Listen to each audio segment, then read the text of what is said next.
What are the barriers to the production of European plays on UK stages? I'm chairing this panel. I'm Geraldine Brodie. I'm an Associate Professor of Theatre Translation and Translation Theory at University College London. And I'm going to ask a question of each of the panellists to begin with. Then we'll have a few questions for all of us to discuss, and then we'll open this to the floor.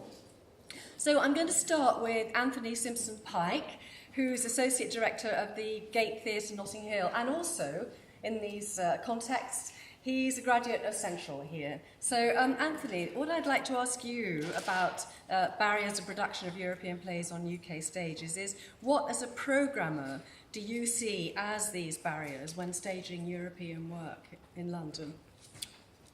Yeah, there are a few.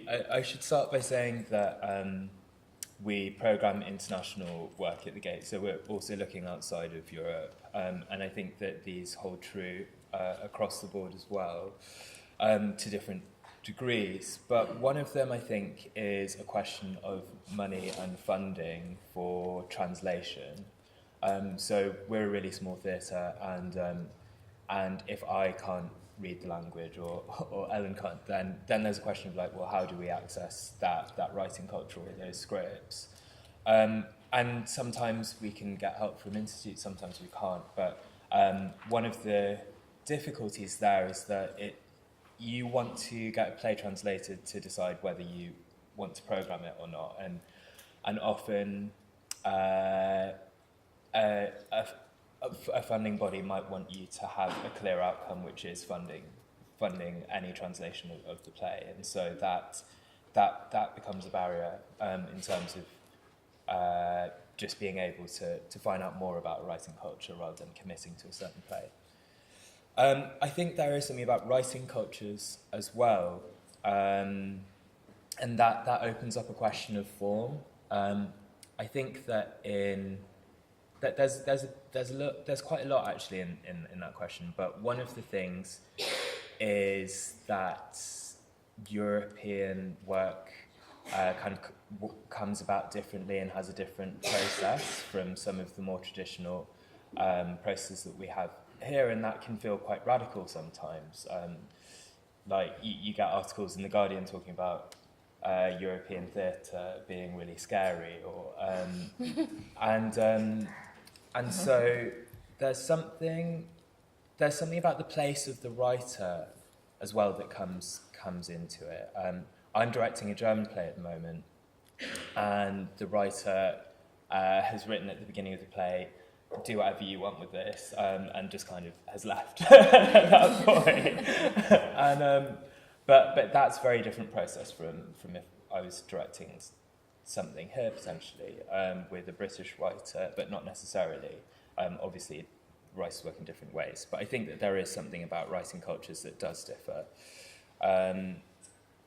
And being open to forms that aren't necessarily well-made British plays with conventional narrative structures, that I think can sometimes feel like a risk for people. They're not sure whether there's a commercial audience for that, and so I think there's something about being brave and not kind of prejudging what your audience want to see or will be excited by. On a more kind of practical note, I think there's something about capacity. If you're how do you kind of get out and find out in a really detailed and complex way about lots of different writing cultures without having the capacity to go and visit lots of festivals or and without having that kind of funding behind you? I think it comes back to money again, and that writing cultures can work slightly differently. So here I can just write to agents and be like, can you send me blah blah blah script, and that happens quite quickly. But when I'm trying to work with Polish writers, for example, that's slightly different. Yeah, I think that that's kind of a few of the things without me going on to a full-blown monologue. Yeah, thank you very much. Yeah, and we'll hear a bit later from different kinds of theatre, because the Gate's quite small and it's got Exactly. seats about, 70, 75, 75, yeah. yes. And so there are different challenges in different sizes Exactly. of theatres. Yeah. So I think we'll move on to Paula Path now. And Paula's the co-founder and associate director of the Cervantes Theatre in London and the Spanish Theatre Company. And thinking specifically about certain languages, Paula, I wanted to ask, from your experience in bringing Spanish theatre to London, how do contemporary European plays compete for audience and critical attention with revivals of more familiar work? Yes. So I think that from our experience, we opened the theatre 2 years ago. And obviously what we do is we bring Spanish and Latin American plays, and we do them in Spanish and in English. So obviously there is more familiar work that you know that in terms of the audience, they come and see it, they trust it. There is something that you mentioned about being not scared, but being cautious about what kind of European theatre they go and see. If it's familiar work, even if it's a revival, they'll think that that is it's European, it's exciting, but at the same time it's something that they know and they can understand. There is something that we found about audience coming in and saying, I don't know if I'm going to be able to understand. Is this too Spanish? And I said, what is too Spanish for you? What is Spanish for you? Because there is a whole range, it's theatre. There is good theatre and bad theatre. And I think there is something about programming and the good thing that we have is to have the balance between, for example, we've done some work by Lorca that people know that is kind of open the doors of the theatre to the audience to come and know the work that we do and the quality of the work, which I think that is key. In order to programming, you need to try to bring the best work and then move on to translation, which I think is key for European theatre, in this case Spanish and Latin American. We have been very lucky because since the very beginning of the foundation of the Spanish Theatre Company, we approached Professor Catherine Boyle, and she has been collaborating with us and advising us in terms of translators. The way of kind of translating is been fantastic, because I think that if there is not a good translation, then the audience is not going to be able to appreciate the work. It's going to create a barrier between the audience and the plays that you stage. And then in terms of bringing new writing and having the opportunity of having a full season of, for example, Spanish and Latin American plays, in this case, when they come and see one play, they see the quality of the play, they see that it's something that they understand, that they can relate to, also choosing plays that can fit within this context as well. There are some plays that, in terms of a style or themes, may be a bit difficult or not as accessible for the audience. So what we found is that in the second year we have doubled the audience that we've had at the theatre, which is fantastic. And that means that they trust us a little bit more, they trust the work, then they come and see, for example, Blood Wedding, which was the first play that we did at the theatre, and then they are curious and they come and see the season of new writing. Another work that I think that is key is how do you present that, and we've kind of made an effort in making it accessible. We have started to do some bilingual publications of the text, which I think that opens the opportunity for people to come read the book in English, in Spanish. We have 25% of the audience that come and see the play in both languages, which is great. They come and see it in English first, then they come and have the experience to see it in Spanish, even if they don't know the language. It's a different experience. And then we bring, in terms of the new writing, we bring them the playwrighs from Spain. So we have Q&As, they have an opportunity to engage and to ask questions about the work, also with the translators as well. and the translation process and the creative team.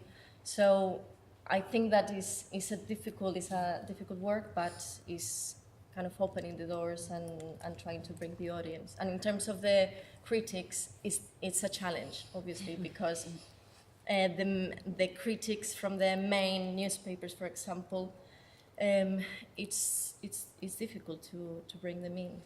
Obviously, it takes time, but yes, I wish that it could be something that they can attend in general and review more European work, because in that way that helps to build the audience. Yeah. Are all of your plays bilingual, or was it a certain selection? Our productions are bilingual, most of them. Yeah. And then from guest companies, some of them in Spanish, some of them just in English. Because we had a question earlier, a member of the audience who was asking about showing plays in their original language with surtitles. So you're addressing that in another way by giving people the option of coming either to see it in Spanish or in English. Yes. But how does that work with the performers? So we work with two different casts. One to do the version in Spanish, the other one in English. Some of the actors that are bilingual work in both casts, so do both versions. But yes, it's a challenge, but it is a fantastic experience, not only for the cast, because they work very differently. So they share different backgrounds, different ways of working, different languages, and also for the directors, that they have the opportunity to work with two different casts. Yes. So really, you're bringing up issues of, or sort of raising questions of how the theatrical culture affects the reception of the play, and looking at the venue, really, of the Cervantes Theatre, which sort of brings me to my next question to Amy Clare Tasker, who's the co-festival director of Voila Europe Theatre Festival in London. And then we've got the festival environment rather than a specific theatre environment. So, Amy, how do you see the role of the festival model in bringing European plays to the UK? Great. It's a lot of what Anthony and Paula have said already about finding the audience for this kind of work and being brave and being curious, and that is something that we try and cultivate in an audience at Voila. And part of the way that we do that is I think the festival model across the board lowers risk for everybody. And so lowering the risk for the audience means the tickets are £10 and it's only an hour. And you can even see two things in a night. So if you don't like it, it'll be over soon. And, come and try something. We really, because we program, last year we had 36 shows across 3 venues in 2 weeks. So we really had a lot to say to people who were like, well, what shall I come and see? Well, pick a night. When are you free? Come and see whatever's on. And it might be Greek, or it might be German, or it might be, we had one that was pretty much every Scandinavian country represented in the company. So letting audiences into European theatre in a low-risk way, meaning that it's not very expensive and it's short. So the festival model is quite good at that. It's also good for lowering the risk for the venues, that if you're a venue and you're looking at how can I program this 3-week slot in my season, an unknown European play might feel like a big risk. But if you're a venue saying, okay, well, we can do 2 weeks, and you're going to bring in 10 companies, and they're each going to, it's like programming something with a big cast, really. They're going to bring their mates, and then that network ripples out. So it's easier for venues to get on board with a festival model. And then there's a third branch for us as a festival, to say, other companies, for us to offer the companies a chance to do a brand new thing. So many of the things, I think about 20 of the 36 were premieres at Voila in 2018. So we did not, Anthony was talking about reading scripts. Even if there is a script, we won't necessarily read it because we're programming so much stuff, and it's on the strength of the concept. So we really program based on a few paragraphs that people read, and then their websites. And if there's a video, we'll definitely watch that. But so many of the things that we program are devised, or they might have a script, but they're going to completely rewrite it by opening night. So we really look for other things which I realize is maybe an uncomfortable thing to hear at a playwright-centered conference, but here we are. That's what Voila does. So the festival model, I think, can really help everybody to get their toe in the door. And we really do at Voila focus. We're a fringe festival, and we focus on emerging companies and emerging producers, and helping people to understand, emerging companies in the UK, but also emerging artists from elsewhere in Europe, who maybe are less familiar with the entrepreneurial fringe model in the UK. It's really, I will not monologue about that just at this moment, but if you're interested, come back to it, because it does tend to, Voila tends to walk people through what's necessary for producing a couple of nights. It's like, this is how you need to market stuff in the UK. This is what you're going to need to do. Yes, you have to bring your own technician to the venue. It's stuff that if you're a new company, you won't necessarily know. And if you're a European company working in a different, it all works differently elsewhere. So it's that, I think, that is what we hope the legacy of Voila is that each year we have 20 or 30 companies that can produce things in the UK or at a higher level than they could before. So that's the festival. And how do you deal with sort of the language issues? You don't translate. Do people bring their own surtitles? Or? Sometimes, yes. A lot of what's performed at Voila is devised with a company that's based here, even if the artists are from various countries. They and are working in. Everyone's working in English for maybe 75% of the shows. We had a show this year that we brought from France, and they got special funding that we helped to connect them to for doing surtitles. So we gave them a couple of dates at Voila. They went and got funding for doing the translation, and then they brought it to the festival. Now they have the translation that they can go tour it elsewhere. And then there's some other things. So let's see. There were only 2 shows that had surtitles in Voila this year, but last year. But there have been plenty of things that do use that. Yeah. And there are a few things that are just in French, and that's what it is, and there's no surtitles. So it's French-speaking people who come, mainly. Okay. I think we'll come back to audiences when we have a kind of Sure. general discussion, because I think that's quite an important feature for everybody, isn't it? But I'll move on to Simon Stokes now, who until very recently was the artistic director of the Theatre Royal in Plymouth, and who's going to be able to give a very different perspective, because he's got a background of producing in the so-called Big 13 theatres, so theatres that are much larger than the ones we've been talking about, but also placed outside London. Outside London does exist, by the way. So Manchester, Bristol, Leeds, Birmingham, and so on. And Simon, I wondered if you could say something about your experience in regional theatre. How important is subsidy in facilitating the production of European plays for more generalist audiences, perhaps, shall we say?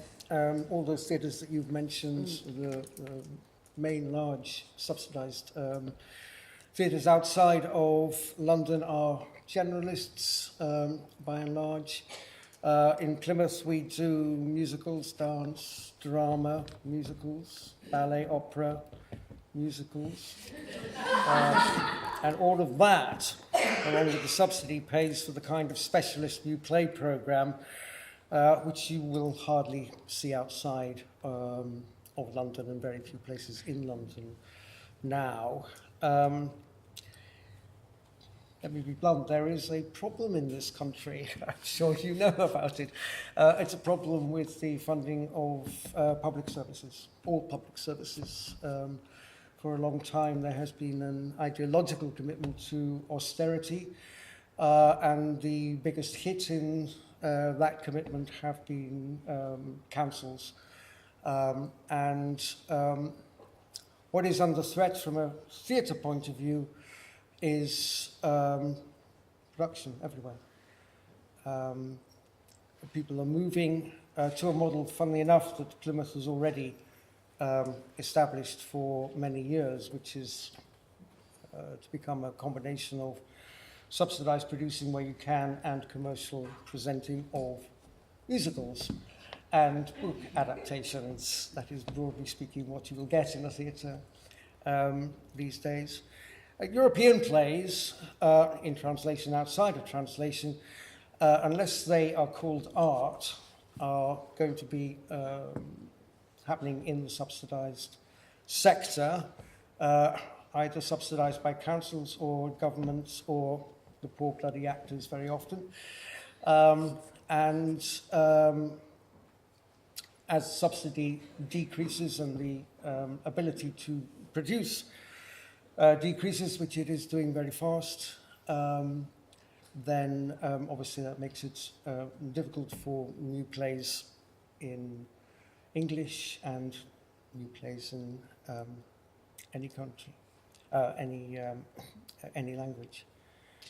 The question, certainly outside of London, and as a programme in the way that you were talking about, is, and how are you going to sell it? There are, in my view, two ways of marketing production. One is that you have something to sell, a star, writer, actor, director, a subject, less likely, or you construct a program in which you can gradually build an audience, which I think is what you were talking about with your theatre, and in which the potential audience will come to trust the programmer, essentially, and therefore will take a chance on something they have never heard of by somebody they have never heard of. And I don't make too much distinction between English new plays and any other new plays and new plays. I guess what they have to be is good plays, and stimulating and entertaining, and all of the things that you would expect if you go to the theatre. So it's a slightly depressing message, I suppose, giving to the assembled company, but it is true, and we are waiting, aren't we, all of us, to see what our relationships, in any case, are going to be with the future, whether we can call on funding outside of this country, which certainly I have never been able to do, or not anyway, as we leave the EU.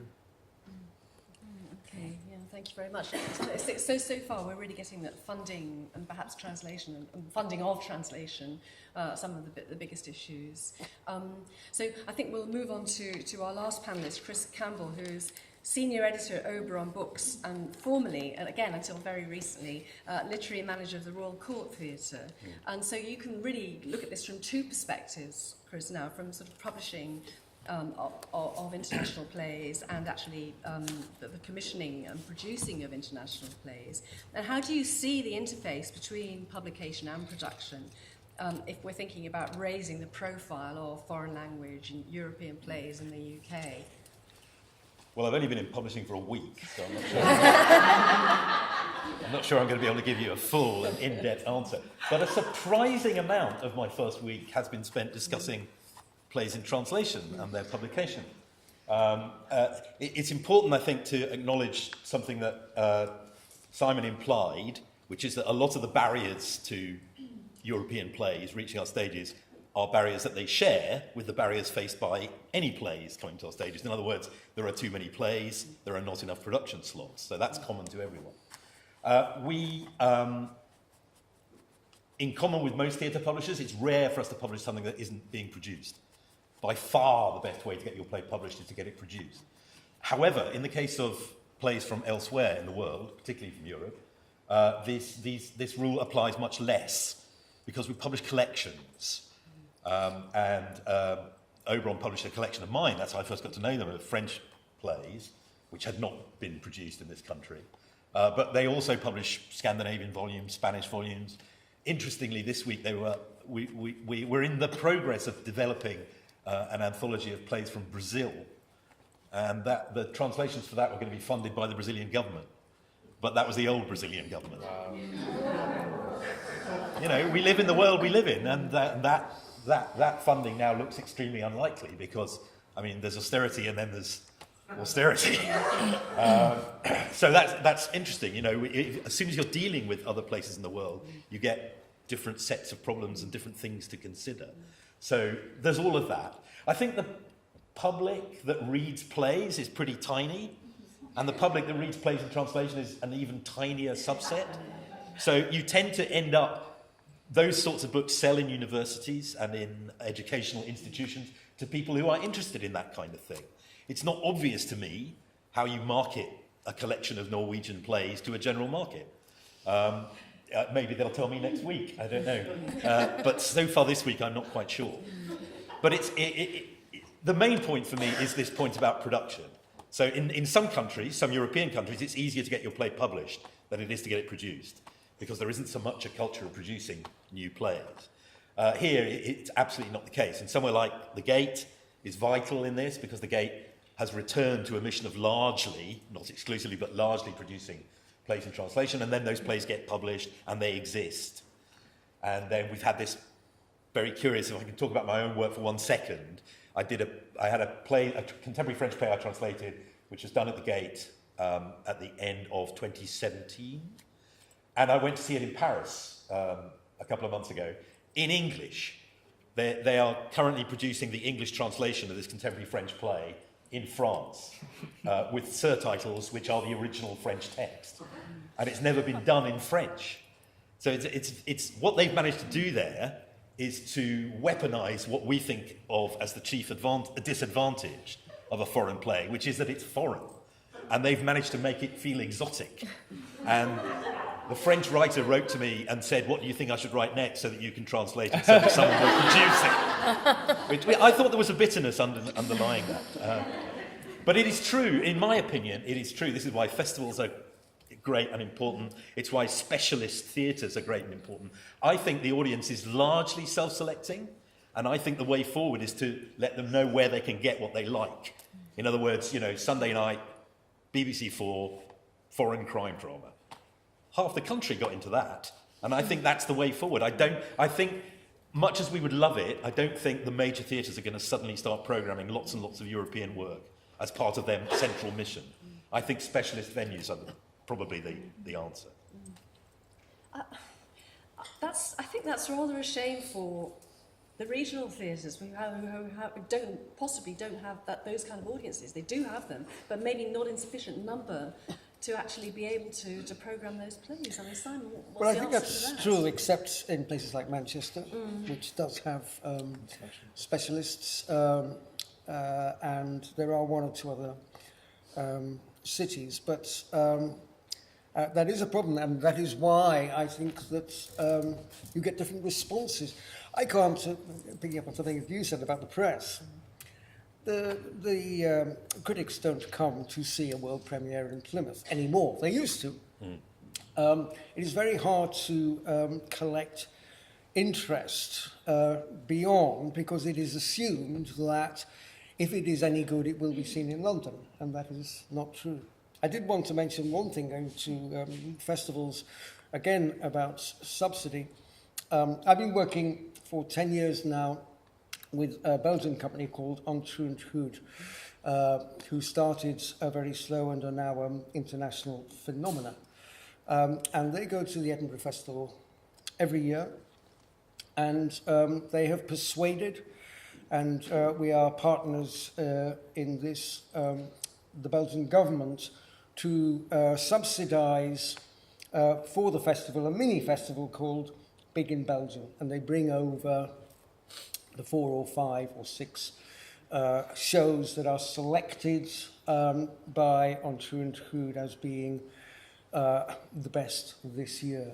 And quite a number of other countries have followed that model, or are beginning to follow that model. The Scandinavians, the Canadians, South Koreans.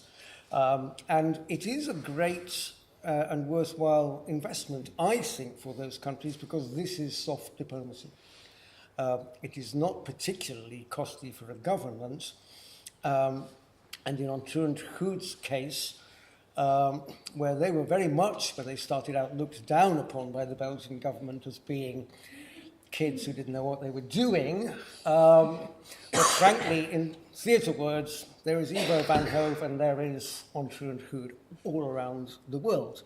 So there are different pockets that you can pick for your money, and I would certainly recommend the investment in festivals, particularly Edinburgh, because that is the biggest market, and that is where people are coming to see what they can take for other festivals and for other theatres all around the world. Just sticking to this interface between publication and production for a second, I've just wondered whether I think we can think a bit more about the relevance of that for the two things feeding off each other in a way, because I know that the Gate and the Royal Court actually use the text as their programme. I think the Young Vic does that as well. Were you talking about bilingual texts as well? Yes, we've done, it's not the programme, we have a separate programme, but Right. we've started to do bilingual editions Right. of the productions that we do. I wonder whether that's some kind of a step forward and how that might play, and maybe Marguerite can talk about this a bit later, how that might play into the dissemination of international texts to a wider audience, and maybe to school audiences or to academic audiences. May I say something Yes, about yes. that? Because the Young Vic, in fact, is stopping doing that.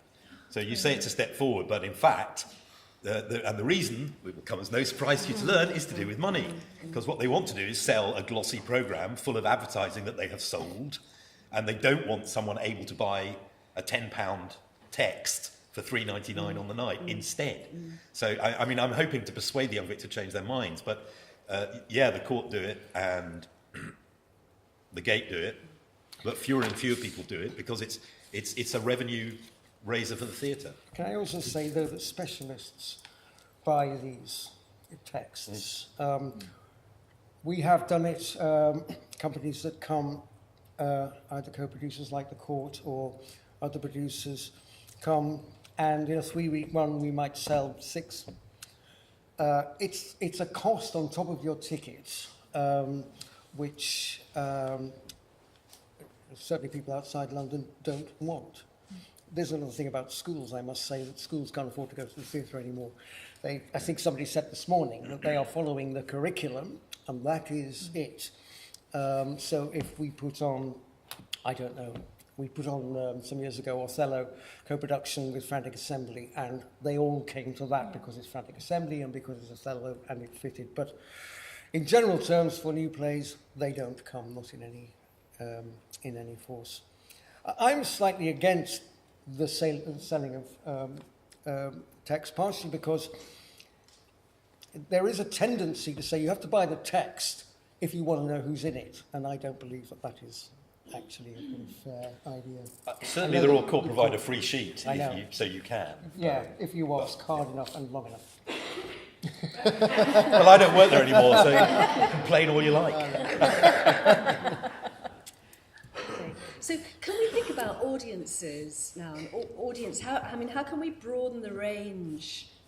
How can we broaden the audiences and bring in new and larger audiences for plays? I mean, you've all touched on this a little bit, but when you're making decisions for audiences. How do you put yourselves in the shoes of those audiences that you're hoping are going to come in? Do you want to start? Yeah. So how do we bring more audience members in to see European plays? I think for me personally, that's partly about thinking really holistically about that work. So who gets to be in those plays, and how does that context feel like it resonates with a lot of the world, and not just people who you might assume come to the theatre the most. So I think that's a question about content, but I think it's also about the production and making sure that production feels really inclusive. On one hand, And I don't think it's necessarily separate from the rest of your audience development work, you know, bringing people into the audience, making your theatre feel really accessible and making audiences trust you. I think it's kind of part of the same question. Yes, from our point of view is more or less what you said, and it's about thinking about what audiences are coming in, the quality of the play that you choose, the quality of the translation, and the quality of the production, because then once they're in, they trust that, and then they come back. Also making it accessible with what I said before, the Q&As in our venue, that is it's a size in which you're very close with the actors, you're very close with the staff, the audience, the conversations spark. You know, there is something about sharing before and after the play about that experience. Bringing the playwrights, the translators, having that conversation open. And so and also when you're choosing the play, kind of choosing plays that you know that the themes of the play are gonna relate with the audiences here and now, more universal themes, and a variety of themes and styles, so that they can choose and that they can take a risk and see something new that they haven't seen before. And also developing new audiences, that in our case with our educational program, we've had 6,000 students coming in from more than 400 schools to see the plays in Spanish, because they are studying the language. And that is growing, and workshops and the interest is growing, and even now we're seeing from the students that came in the first year. In November, for example, I was talking with a girl that she came to see Blood Wedding with the school, and now she finished school, and she was coming to the theatre to see the new plays in Spanish. And I felt that was a step forward in developing the audiences of the future. In the end, they are used to see plays, kind of different plays, European or foreign plays in general, in different languages, and they are not scared. They're used to it. It's normal. So yeah. Amy, is it possible to characterise the festival audience? I mean, you said you had a French play where you felt that most of the audience was French. How could you get that French audience to bring in an English audience as well, English-speaking audience? Voila has an interesting history as a European festival, because we've actually only been European for 2 years, the last 2 years. Before that, for about 4 or 5 years, it was a French-English bilingual festival. So there's a strong French-speaking audience that's been following Voila, some of whom don't care to be European with the rest of Europe, thank you very much, and they would prefer just to see French things, and that's fine, we have loads of French things. But I don't think we could, at this point in our development as a festival, program something that's not in English with no surtitles, that's not a French play. We couldn't do it in Portuguese. We just don't have that audience. So that's very specific to French language plays at Voila. But we could easily program something in Portuguese with surtitles, and we'd be very happy to do something like that.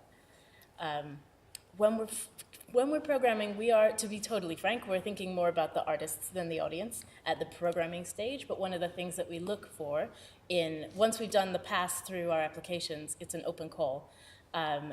We will look at, what are the shows that we want to see, Charlotte and I, and then looking at those companies, do we think they can fill a house at, for example, the Etc. Theatre for 3 nights? That's only 120 seats to sell. So it's the audiences in the scheme of the festival. They're not low, but they are a smaller consideration until we've got a rough program of things that we think are going to be good quality. As Paula is saying, that's the most important thing, and that are relevant, that have universal themes, that are, sometimes we program things just out of curiosity. There was something I was very proud to have programmed, which actually I think is connected to Central School, which is Wretched Theatre's On Missing, which was a brand new piece that was half the company was Polish and half was Nigerian, and they were doing some research around phantom limb syndrome and making a piece on migration using forms from each of those two countries. And we said, we've never seen anything like that before, so we need to program it to know what that is. And that's something that as a festival we can do, even if nobody comes, because we're a festival, and it's, you know, we gave them 3 nights. They did, in fact, get Arts Council funding for it, and they did have an audience for it, and in part because it had a little bit of spark to it that I've never heard of that before. So that's quite rewarding to be able to do and to take those risks as a festival. And I think that is really what a French festival's for. Mm. And Simon, beyond issues of funding, how do you grow audiences in the regions? I don't put myself in the position of the audience. I'm a bit like you. I decide whether I like it or not, whether I want to see it. But I say to myself, I have to sit through this stuff. You know, ultimately, going back to what Chris was saying, the rules are the same. Is it any good? Is it going to engage? If it engages me, then it will engage other people. When it comes to work that is not English, it is a great thing to be able to put on work which you know English people could not have devised or could not have written, which is true of Untitled Chapter. Their work could not be done by an English company at the moment. There are dangers that they have. There's a company called Bronx, who did a show that we are also associated with called Us Them, which was about the massacre of parents and children at Beslan in the west of Russia. And it was an astonishing piece of work told about the siege that these terrorists held for some days and the response of the children. We wouldn't, in this country, put forward that kind of work as being suitable, and yet it was brilliant. It went to the National Theatre. Eventually, it was a work of some genius. So you look for quality, as I think you were both saying. I think the audience for this kind of work is of 2 kinds. There are the people who are interested in it because it's European, and one of the advantages of working in London is that every country of the world has a representative community here. So there are people like me. I will go and see a contemporary French play in London because I'm interested. But the other half of your audience are people who just go to the theatre, and to them it's largely irrelevant, I think, where the play comes from. So I think you can, certainly the experience at the Royal Court is you can put on a play from any country of the world, and that country's representatives in London will turn out. So you've got the core of an audience already. And after that, then you have to interest the other people who are really indifferent to its provenance, I would say. Well, thank you very much. Thank you to the panel. Thank you for your questions. Thank you.